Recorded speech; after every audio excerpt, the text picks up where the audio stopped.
Hi, welcome to another episode of the Get More Students podcast. I am your co-host, Alex Asher, CEO of LearnCube.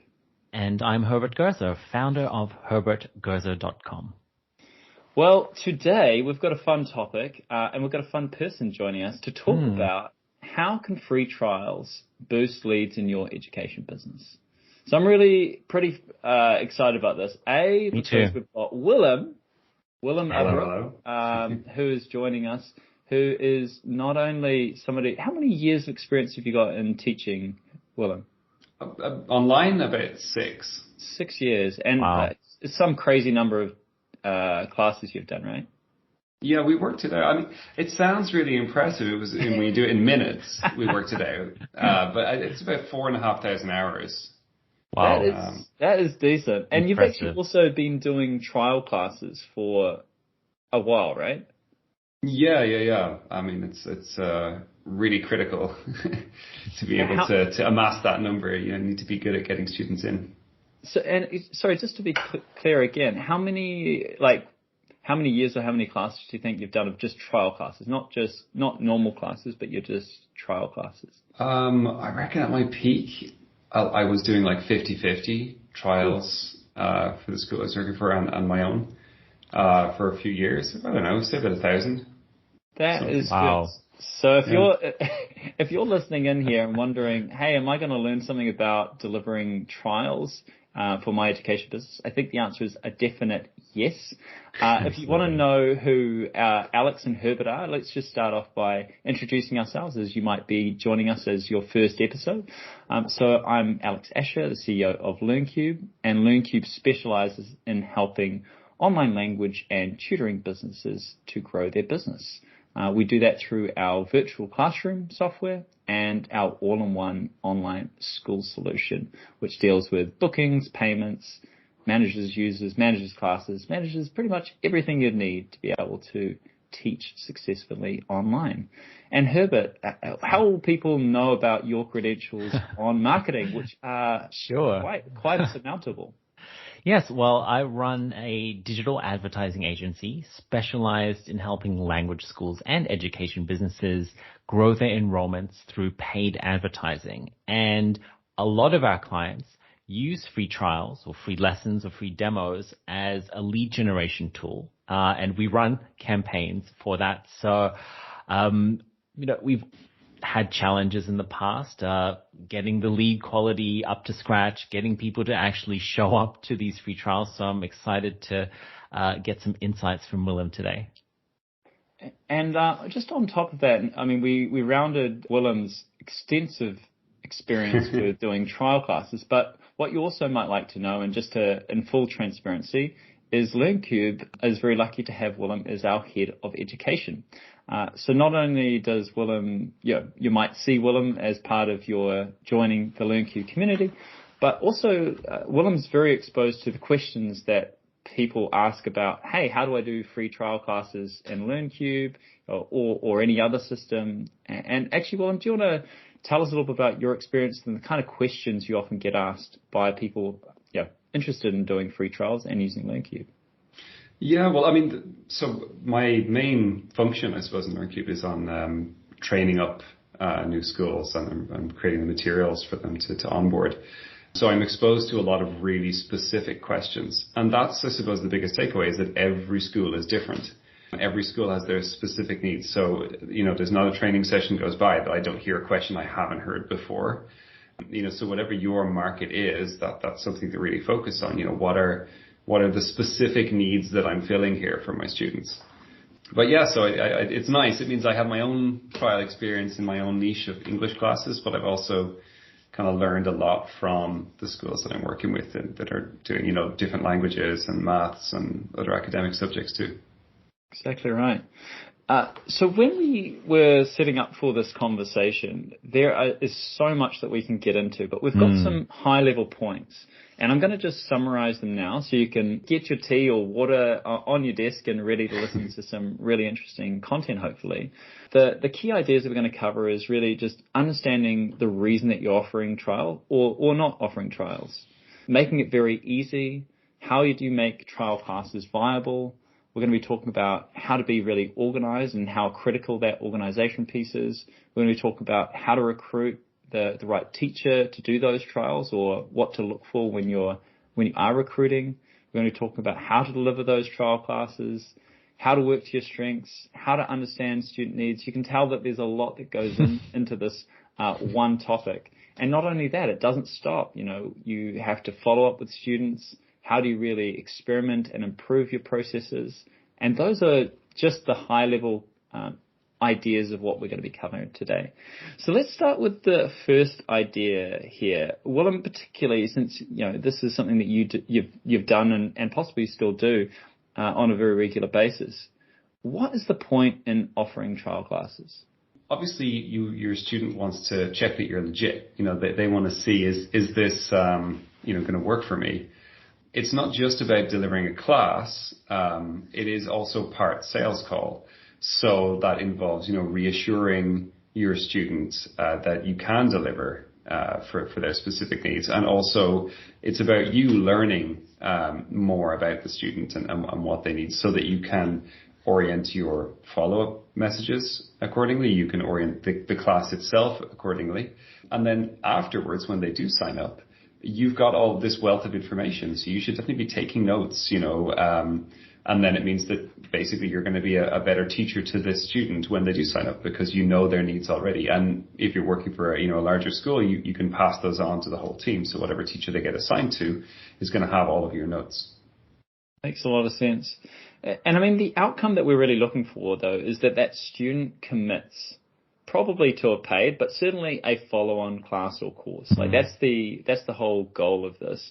And part of that is a trade, right? Like, I'm giving you this free class that you're going to enjoy, but on top of that, you're giving me your attention and hopefully your business. Herbert, how do you sort of see this, particularly from a marketing perspective, in terms of understanding the goal? You might be even optimizing certain Facebook ads to get that conversion. How do you see the trial class?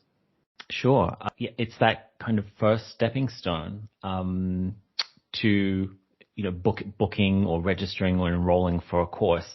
And I agree with all the points that Wilim said about showing that you can actually deliver on what you're promoting, what you're marketing, and also to build trust. There is so much skepticism out there, especially online. There are so many language schools, service providers. So students, prospective customers want to know that their investment is going to be a wise one. So, and a free trial is a fantastic way of building that relationship.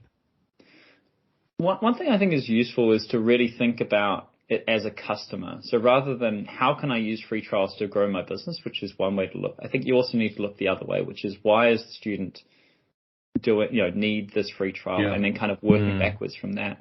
Wilim, how do you sort of see that? What needs to go into a trial class to make it, tick the boxes? And also maybe as a way of contrast, what is a trial class not?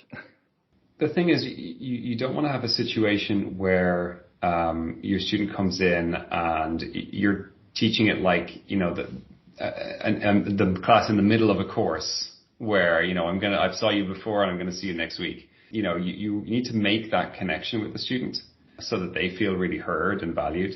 And then, while you have them, you need to kind of leverage that connection.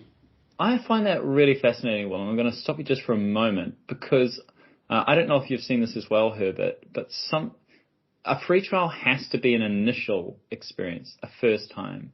And I think what sometimes concerns me is when I hear of a school that maybe they want to offer group classes. And again, no problem offering group classes, but they're going to dump a new, fresh student into an existing course or class that the students may have already met each other and are already further advanced.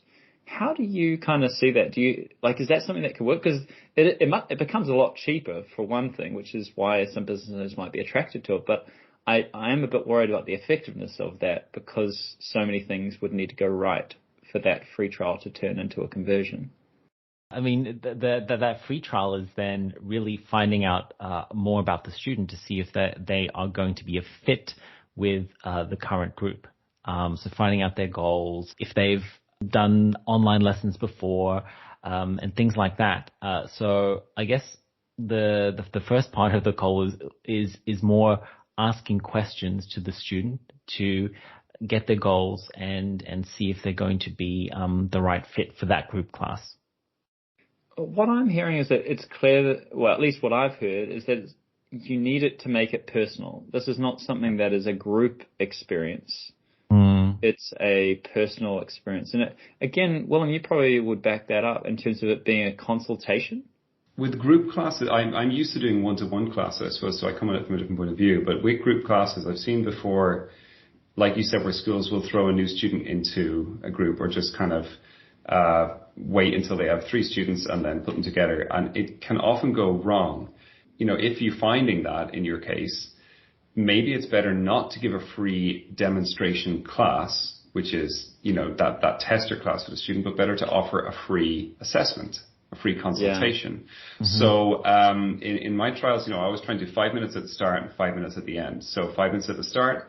Hey, who are you? You know, why do you want to study English? You know, what are your learning goals? What are your difficulties? And there I found all the information I need to get about your goals. But I've also had a little bit of a conversation, and I don't know, I got quite good at it now. I can usually place them on the CEF4 chart pretty quickly within that 5 minutes. And then the last 5 minutes is, you know, your, okay, so what's our next step? And if you got any questions about the course, any questions about the pricing. So add those two together, you've got a 10-minute assessment /consultation.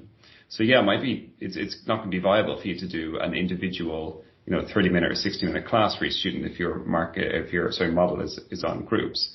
Yeah. But definitely you could break that down into 3 or 6 10-minute sessions, get the students into them, and then group them accordingly. And again, their first impression of an actual class when they've been grouped is going to be much better because they're not with students way above or below their level.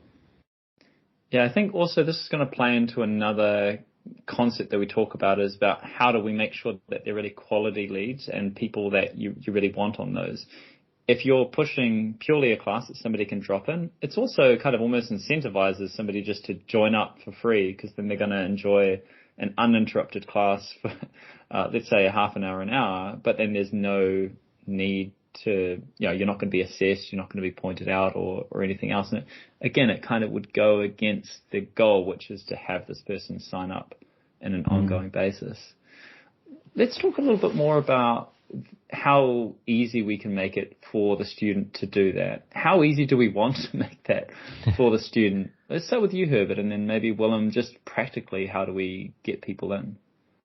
Sure. You want to make it easy, but not too easy. A lot of people these days just click blindlessly on things and sign up for things that they don't know that they signed up for. So something that we implemented with the ad campaigns and kind of advise our clients to do when they're promoting free trials is to have some questions, and not just name and email, but some open-ended questions. Maybe what is your level? What are your learning goals? When was the last time you took an English course or a language course? So that people actually need to stop and think about, what their answer is, and they know what they're signing up for. Yeah, and that thinking is a really important part of them buying, right? Like if they haven't thought about why they're doing it, then, again, it's just rolling the dice too much, and it's an expensive resource and it's demotivating as well for teachers to have lots of no-shows or unqualified people turning up to their classes. In your view, Wilim, how do you make it easy to schedule these trial classes, for example? What makes a difference?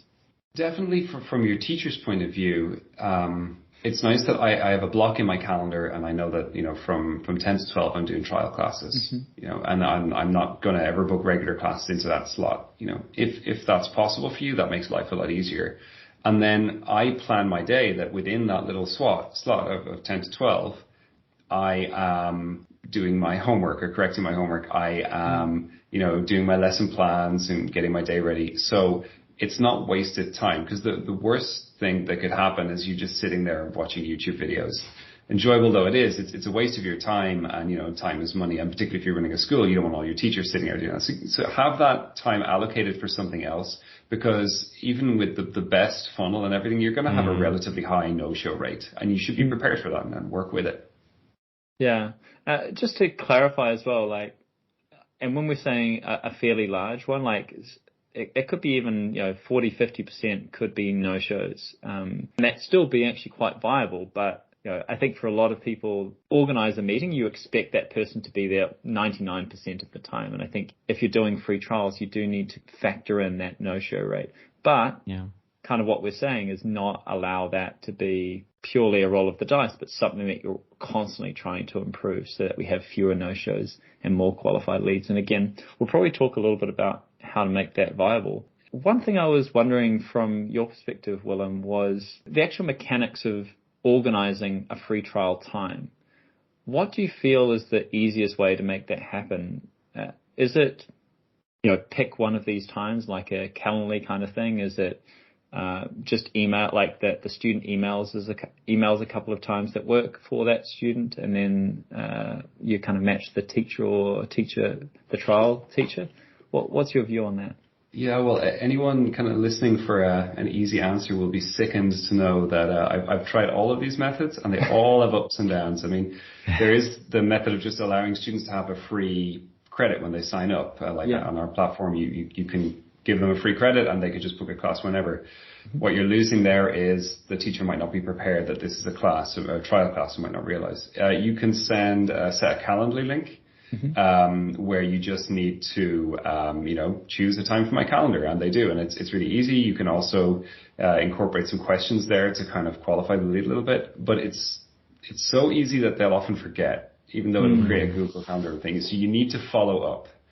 Another method you could do is literally just you have your Calendly and contact them. Say once they apply or click the button, say I want to book a free trial, you reach out to them directly by email and say, hey, my name is Wilim, blah blah blah. Or would one of these 3 times work for you? And offer them a few times or even 2 times, You're going to build up a conversation if they get back to you saying they don't work for you. You can offer them more times, and that back and forth is what you want, because that shows you that they actually are invested in getting the lead.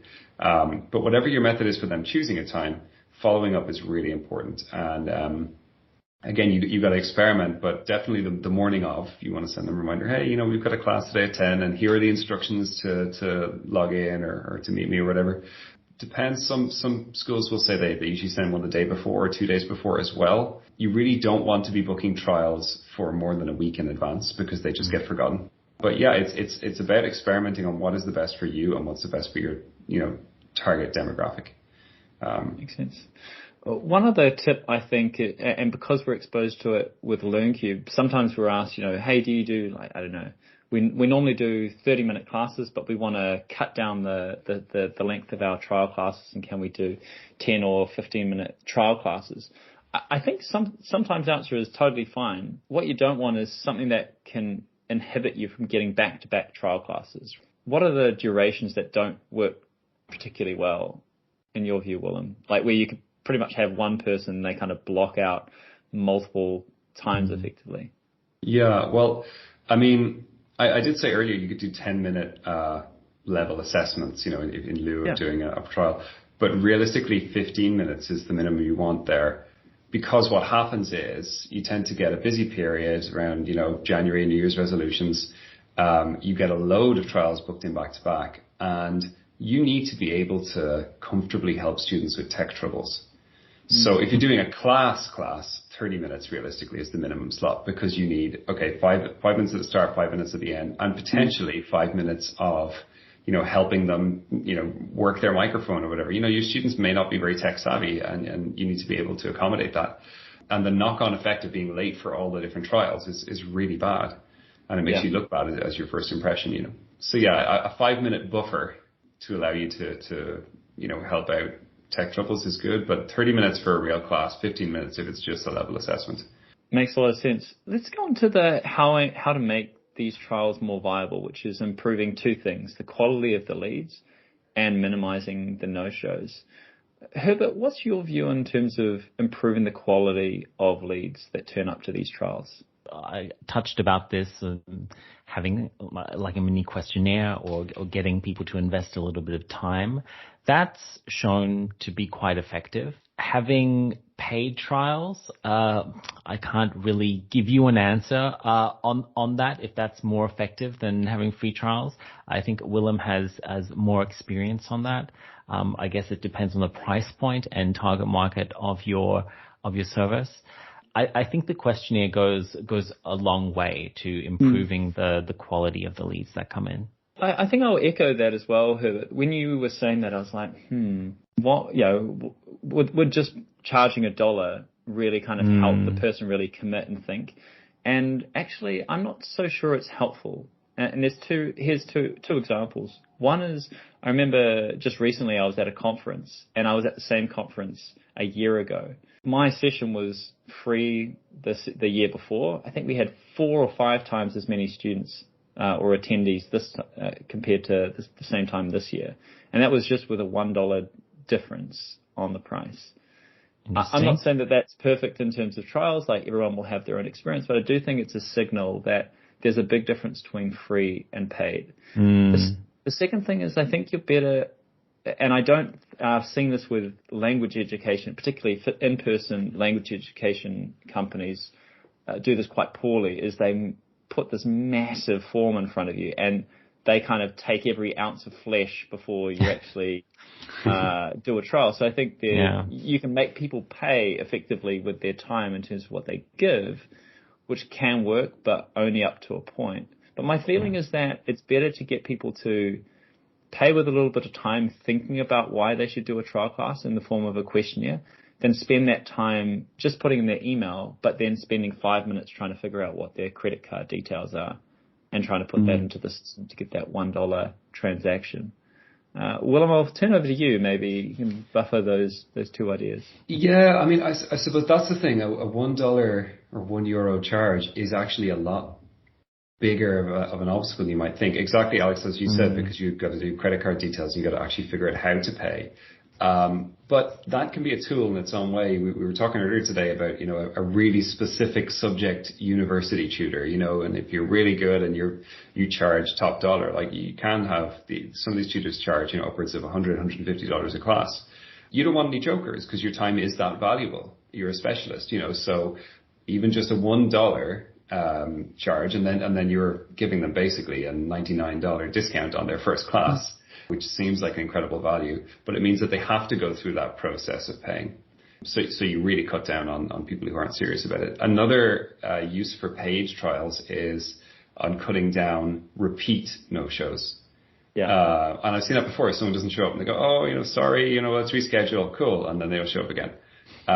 So I think the best policy with things like this is to have a really strict policy that you tell them. It's like you only get 1 free trial per student, but then it's up to you how strict that is in reality. But for you, I'm going to make a very special exception.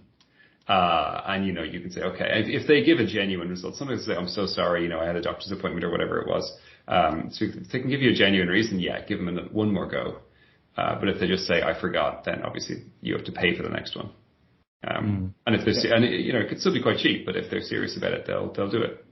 I was actually just thinking, I recently took a private Spanish course or lessons with italki, and italki don't offer free trials, but they do offer paid trials. It's not $1, it's like $3 or $4 for the first lesson, and then you go on to pay for the normal price for any additional lessons. So maybe there is a use case for paid trials or paid first lessons, so to say.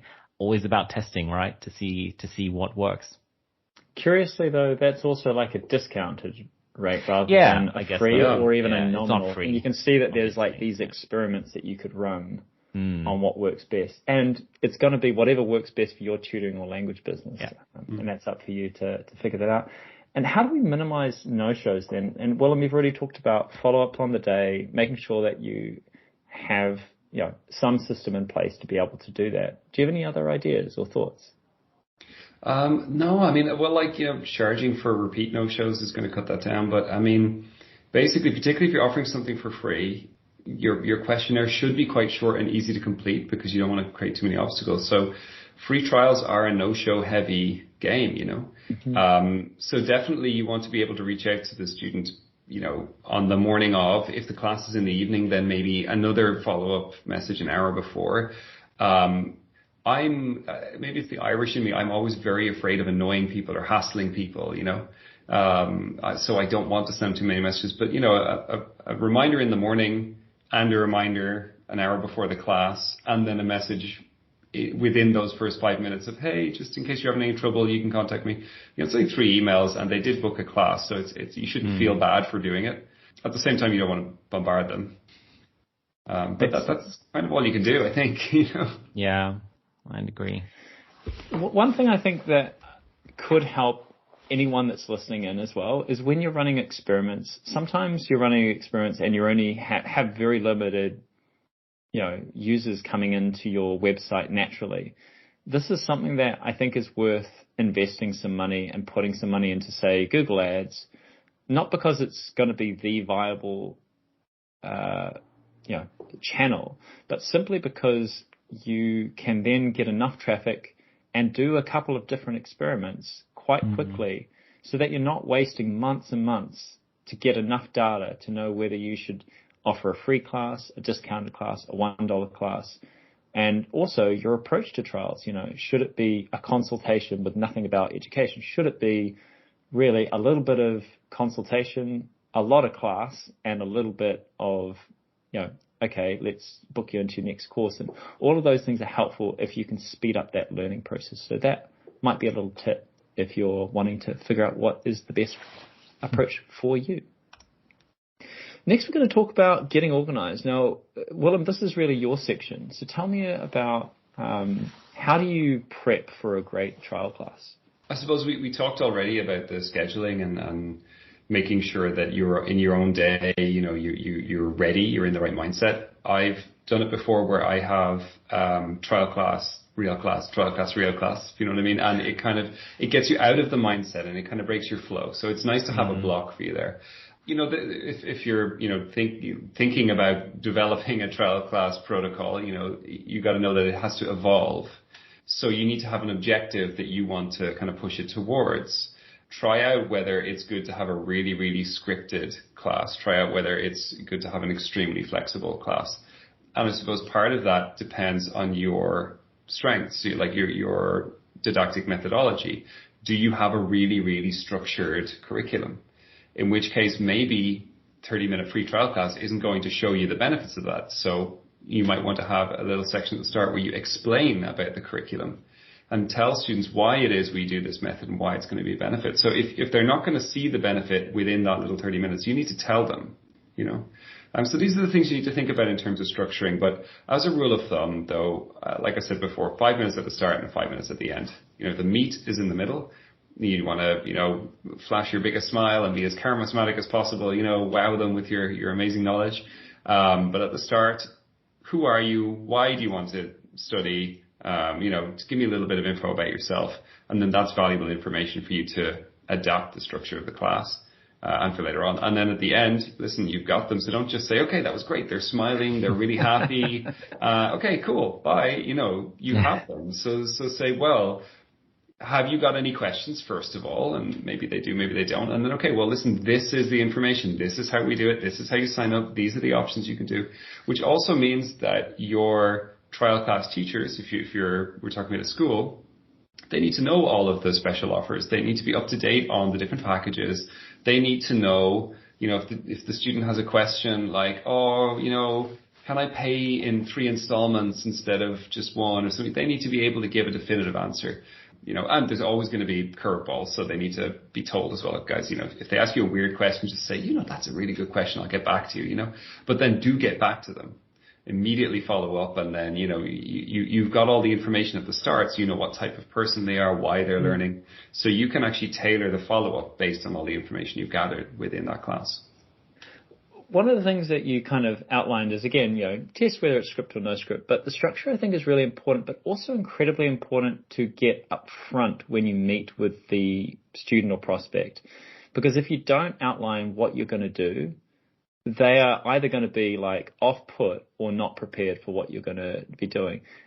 So firstly, I'm going to spend 5 minutes talking about this. We're going to be doing X minutes doing a class, and you're going to learn something great that's going to be specific for you. And then we're going to spend 5 minutes to deal some of your questions and then figure out how we can make the next step. But I think you should be upfront that you're going to assume that this is going to go great, because this is not a trial class of 50-50 whether you're in. You're already prepared to buy as long as I've delivered a good class. That's how assumptive I think you need to be in the trial class, because otherwise, why would they be there? This isn't just about getting a free class. It was about you getting the information. If they're a parent, they should, what are you going to be doing afterwards? You should be like, I liked how the class went, and let's take that next step. But they're never going to be more hot or not than when they've done that trial class. So I think presuming that they're going to say yes is probably a part of that trial structure. I definitely agree. Like this is when you have them in the palm of your hand, like you're on a video call with them. Like you said, if it's parents, that's the decision maker. So it's very important that sometimes they'll say hello at the start and then leave the kids to it. It's important at the end to say, have you got any questions? Okay, and does mummy have any questions? And if mummy's not there, can you go and get her? They'll do what you say. You just be authoritative. but no, it's important to have that connection with the decision maker as well. Another thing that you said I really agree with is that you set expectations for at the end. I'll tell you about the course and stuff, because I've had classes where the student will kind of get distracted and in the middle ask me about the pricing and stuff. And then I'm thrown, the class doesn't end up being so good. I forget, have I told them already at the end? So it's much better to say, we'll talk about that at the end, and be quite strict.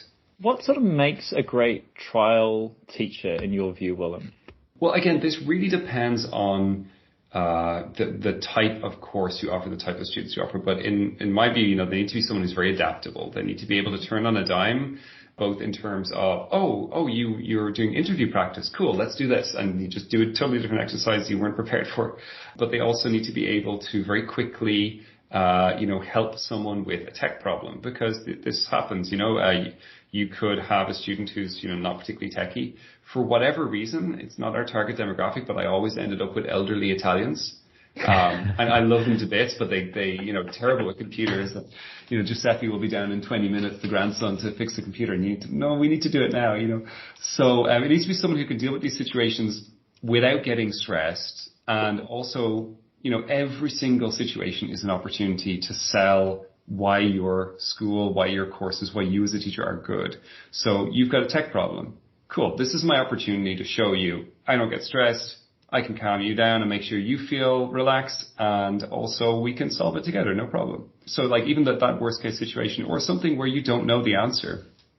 This is for general teaching. If you don't know the answer, it's cool to say, I don't know, let's Google it together, So very, very adaptive, very tech savvy, and likable. You want someone who is, we were laughing about this earlier, attractive, but not in the sense of physically beautiful. Someone who's attractive is someone with that twinkle in their eye. So you want your most charismatic teachers up front. Makes sense. So with those people, Wilim, I know that you're a big fan of, just playing to your strengths.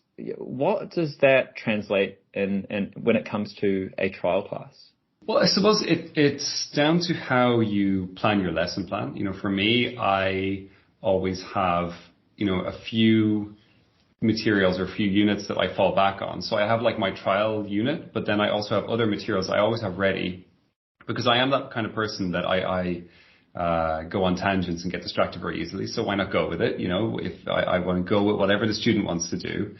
But maybe you're thinking, I'm really not that kind of person. I get flustered if I go off my lesson plan. And I know loads of teachers like that as well. Then cool, plan it in a really structured way. You need to think about your weaknesses as well. Like I said, my weakness is going on tangents. So I have I have a little Excel sheet with, 5 minutes, 10 minutes, 5 minutes, so I don't go off script too much, even if I'm trying to chase down the student's needs. And you might want to have some of the reminders there. It's also really nice if you speak a few languages, for example, or even if you just said the basics, particularly for beginners coming into my English lessons. Like I say, não se preocupe, em português é muito mal também, or like, je parle très mal le français. I just tell them it's okay, I speak badly as well, so don't be stressed, don't worry. But I have my little phrases, my key phrases there. Just in case it's a kid's trial class and the parent asks you a question and maybe their English isn't very strong either, so I can answer some of the questions in my broken French or whatever it is. Yeah.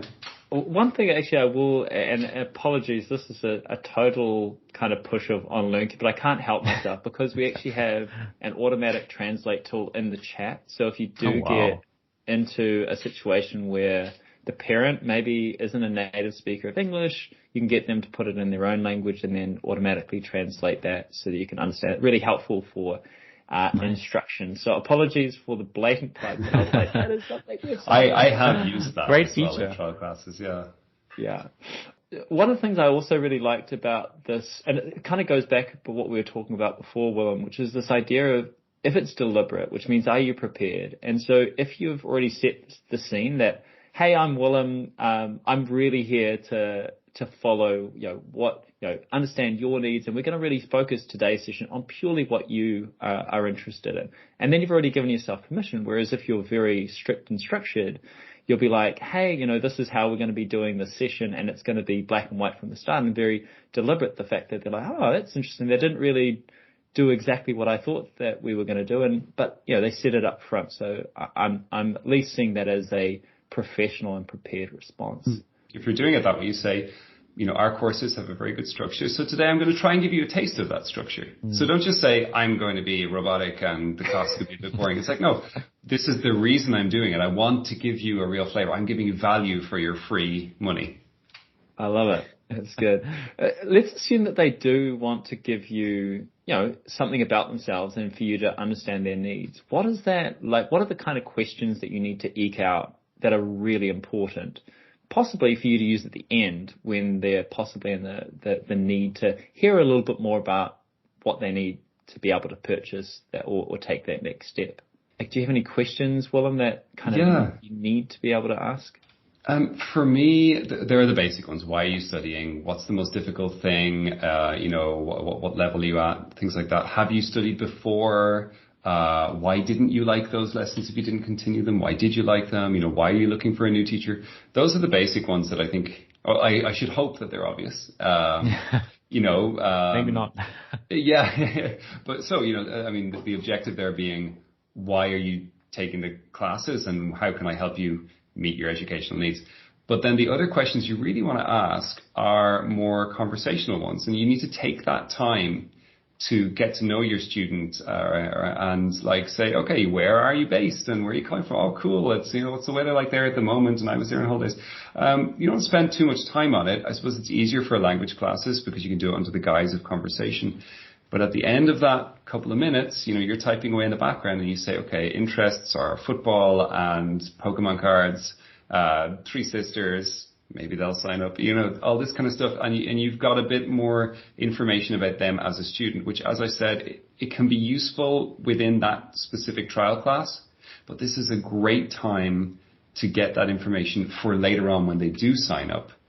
For example, I'm studying for this particular exam and the teacher in school is really, I don't like it because the teacher's not. I said, why not? They never let me talk and blah, blah, blah. Then what they didn't like about their class, why they're coming to you, but moreover, how you can deliver a better experience than they're getting elsewhere and pass that on to your colleagues if you're in a school or, kind of adapt it to your own lesson plan if you're a solo teacher. Yeah, I think a big part as a customer is you're always expecting, the teacher is the salesperson in this case, but they're expecting to hear what they've said reflected back to them in a positive, helpful way at another point in the future. Pretty much the more you can do that, and even if it takes a little while, but you bring it back at the right time, like that's really what people are seeing is, oh, this is a professional, this is somebody that is really getting me. Herbert, do you have anything? Yeah, I think these free trials or consultations or sales calls are so valuable even if the prospect doesn't sign up, because you are extracting so much information from your ideal audience. And then, it's time for you to figure out, okay, why didn't they sign up? And maybe you need to refine your message or your marketing. Maybe you can fine tune it, based on what people say. If all of the, 10 free trials are saying, that they really want to boost their confidence in terms of speaking English, then maybe that's something you need to highlight more on your website in your promotional material. One thing that we're going to be talking about next is about follow-ups, but it gave me the idea as well that if you've got all this great information, you're probably going to have a systematic way of following it up. But I'm assuming, like with you, Wilim, you're a really likable person, and maybe I kind of expect that, you'll send me some systematic emails after the call, and maybe I don't buy, right? But eventually you might be like, hey, Wilim, do you mind just following up personally? And if you sent me like a really, I knew that it was like you, Wilim, because you would say, hey, we talked about X, Y, and Z, and it really sounded like this was the right fit. Even if it's not the right fit, do you think I could borrow you for 10 minutes just so I can understand why you decided not to go with us? Again, you can't do that if you haven't built that likability and built that trust. But that is super valuable because now you've got at least the ability to know why something didn't work rather than just guessing. Absolutely. And it might be maybe it just wasn't the right time. Maybe, they're going to do it in 6 months later, or maybe it was because of price, and that was what they were shopping for. Yeah. I've had, trial class students that signed up months and months after our trial. Or, sometimes, so we would get students signing up for a free trial through our school's website. And we would see the email as, been contacted before. So you contact their trial class teacher. So it's like, Wilim, this guy's asked for another free trial. And I see we did a trial class, last year.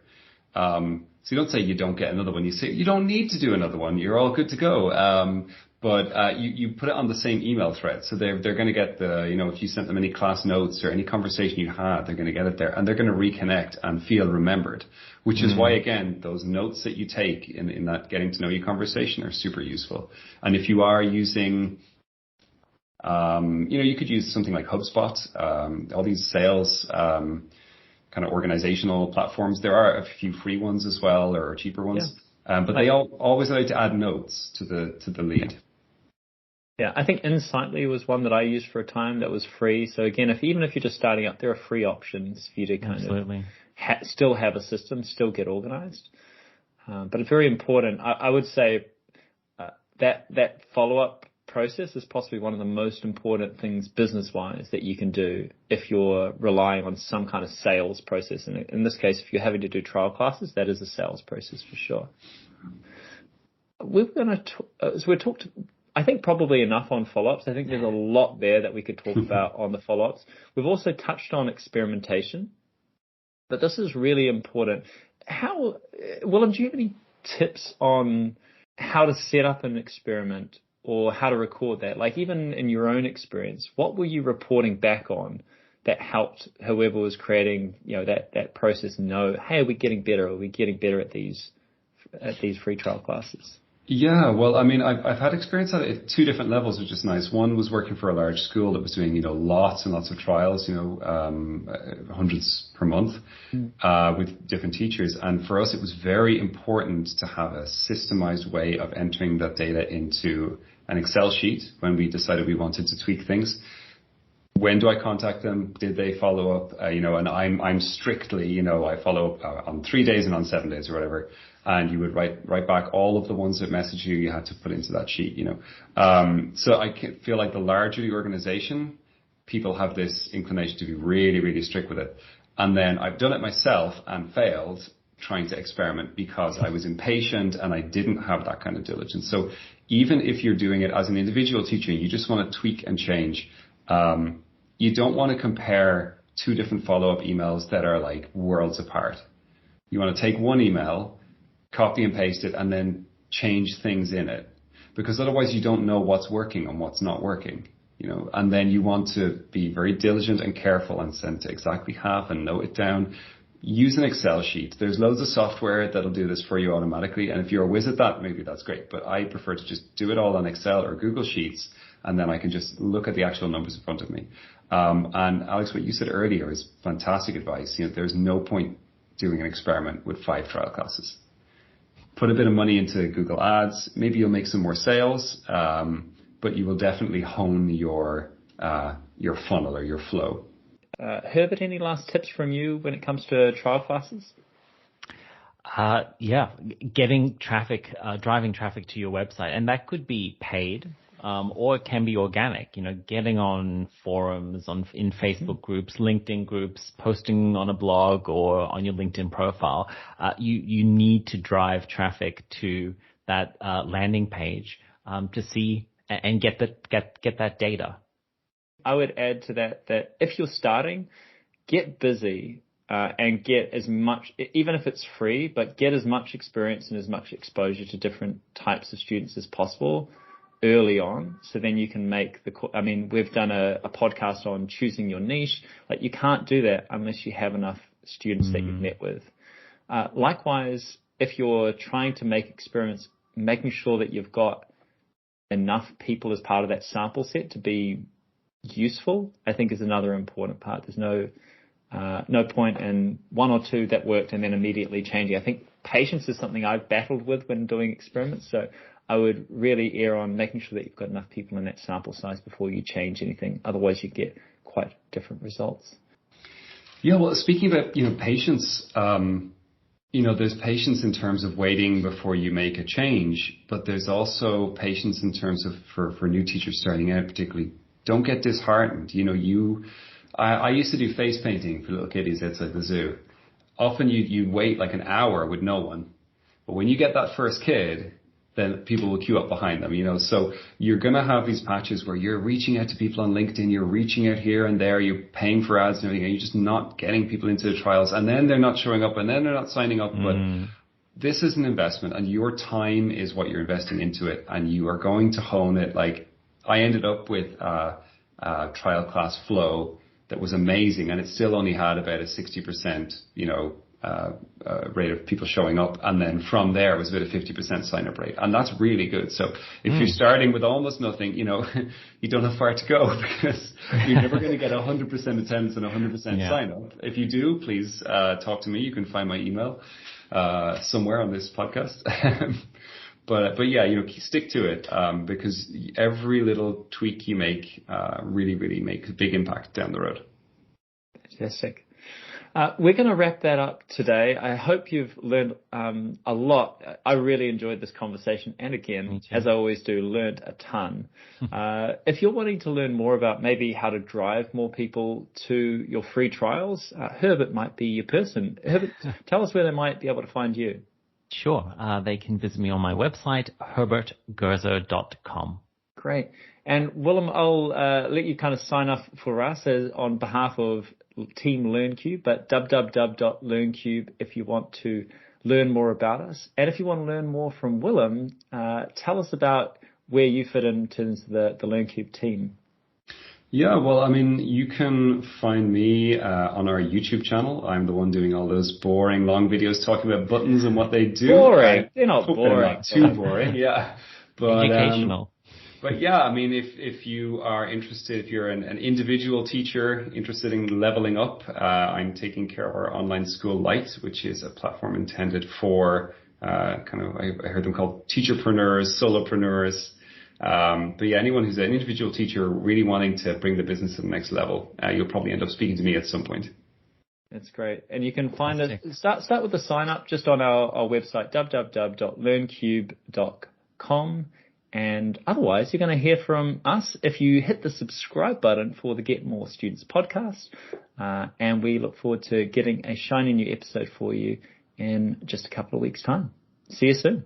Catch you in the next one. Bye. Bye-bye.